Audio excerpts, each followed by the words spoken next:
We got off the night bus into Chiclayo at around 9 AM and then wandered around the shopping centre for about 4 hours before we got on the next bus to Trujillo, which was about 6 hours. We finally arrived, checked in at a Vanco hostel, had a little meander around the city centre to stretch the legs, and had a massive dinner before we went to bed, because the next morning we were up again for another bus, and this one took 10 hours and it went from Trujillo to Carhuaz. Once we got there we had a mediocre curry and then got a taxi 40 minutes north to Carhuaz, and the 2 days of travel were finally worth it as we'd arrived at Casa Viva dog shelter, where we were set to spend the next 10 days helping out volunteering. And anyone that knows me knows that this is my absolute dream.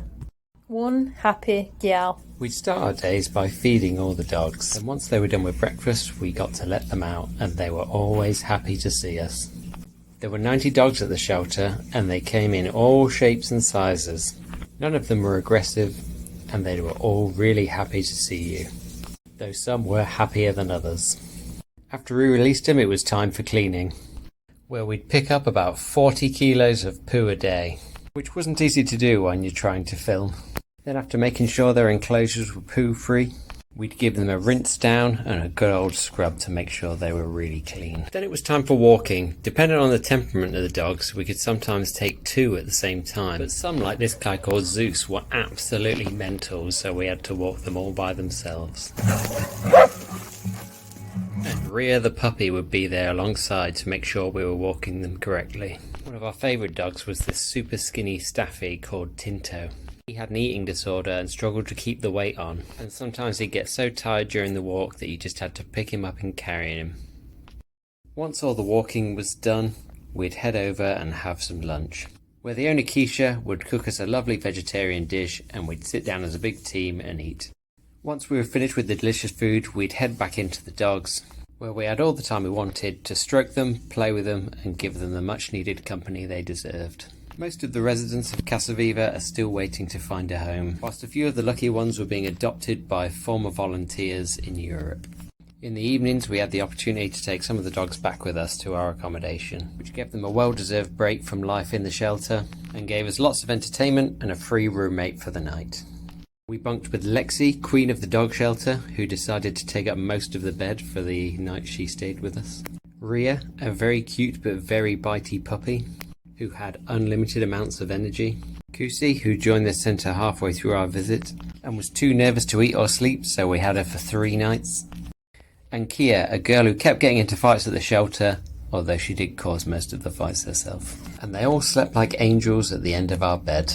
While we were there we had a couple of days off, so we decided to go on a local hike called Laguna 513. And the best bit, you get to take a dog from the shelter with you. So we asked the owner which dog really needed a break, and he gave us Kia, who was absolutely golden. It was about an hour in the taxi to get to the start, and it took about 4 hours to get to the top, which sits at 4,431 metres above sea level.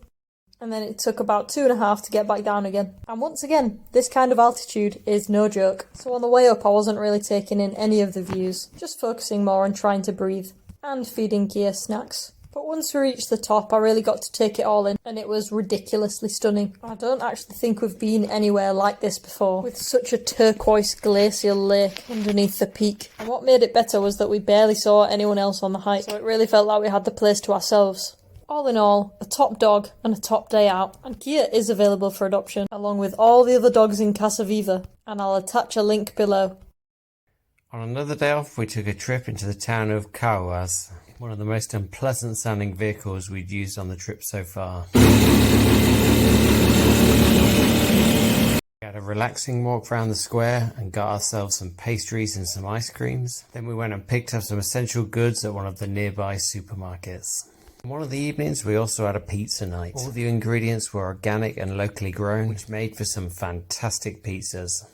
We got to share this experience with Kusi and some of the other dogs. Overall, a fantastic 10 days, and we look forward to returning one day. On our last evening we headed back into Carhuaz town because it was time for another night bus. This time we were going from Carhuaz all the way to Lima. the capital of Peru. It was a solid 12 hours on the bus and we got there about 9:30 in the morning. We ditched our bags and then went straight out to have a wander around the city, where we mainly just strolled by the beach and went on a hunt for the Paddington Bear statue, which does exist, and we did find it, but it was covered in this blanket for some reason. Then we went back and checked into Dragonfly Hostel. Then that night I stayed in sorting this video out while Jack went out to find some food, and it turns out the Peru Independence Day was the next day, so there was quite a bit going on in the town. But that didn't deter Jack from coming back early, because there were bigger things afoot. He came back armed with a massive piece of card and a pen from the dollar store, ready to make our sign, because the next day we were getting up early to meet the mums.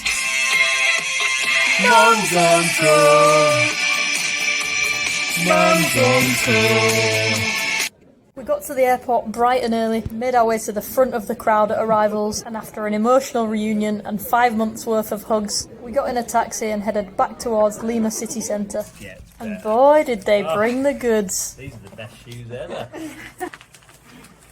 And then after a failed attempt at replacing some of my jewellery, we headed back out into Lima city centre, along the waterfront again for a nice long walk. And as it was Independence Day, that evening we headed out to see the local celebrations, which mainly consisted of a bunch of markets, a little band and some people dancing in the streets. After a classic British breakfast of Marmite on toast provided by my wonderful mum, we took a taxi into central Lima, had a wander through one of the parks, then a look at the police stalls laid out for the Peruvian Independence Day parade, which included fancy dress as a crime scene investigator at the scene of a murder. We then joined onto a walking tour of Lima's old town, where we went in Basilica de la Merced, which was built in 1535 and has been repeatedly damaged by massive earthquakes. We then headed onto Lima's main square, which contained the cathedral where Pope Leo used to be the bishop. And then we finished the tour with a short round of pisco tasting. In the afternoon we headed to the neighbourhood of Barranco, an area renowned for its music, food and street art. So we took in some of the murals that lined the streets, then crossed the famous Bridge of Sighs, where if you hold your breath and cross the bridge for the first time, you can make a wish and it will come true. But we didn't account for weaving through all the tourists. It was more challenging than we thought. Amazingly enough, when we reached the end, my dream did come true. A massive tray of caramel-filled churros was waiting. We continued our tour of Barranco's crazy artwork, then took in some of these amazing murals that were drawn under the bridge, before heading down to the seafront and heading back ready for our bus the next morning. The next day it was time to leave Lima and make our way to Paracas, and we'd arranged all of our transport through Peru Hop, which is a hop-on hop-off bus company that includes a lot of activities on the way. The first one being a stop at Casa Hacienda San Jose, which is a colonial-era sugar and cotton plantation now turned into a boutique hotel. It dates back to 1688, and the mansion and plantation was staffed by around 87 African slaves, and the tunnels that were wandering around here were built by them and were used for smuggling slaves, expensive goods, and used for escape routes and security for the wealthy owners. We then all had a shot of pisco sour, Peru's national drink, toasting to the abolishment of slavery. But it did not taste very nice. Then we had a little wander around the hacienda, where everyone kept getting disrupted by messages from the government warning us about a potential tsunami.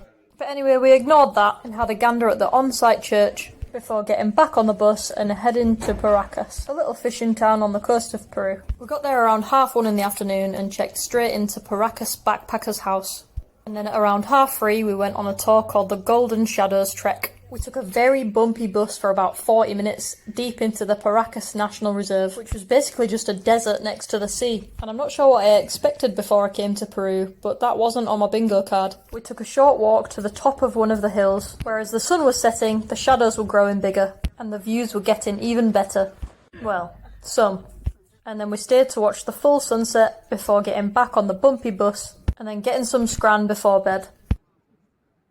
For our final morning in Paracas, we headed down to the harbour for a boat tour of the famous Ballestas Islands, also known as the Poor Man's Galapagos. En route we saw the Candelabra, a giant carving in the hillside thought to be over 2,000 years old. The Ballestas Islands are home to many different kinds of wildlife, including these massive sea lions. We're also lucky enough to see some Peruvian boobies and some Peruvian pelicans, as well as a small group of Humboldt penguins that lived on the rocks here, and became very camera shy every time the boats passed.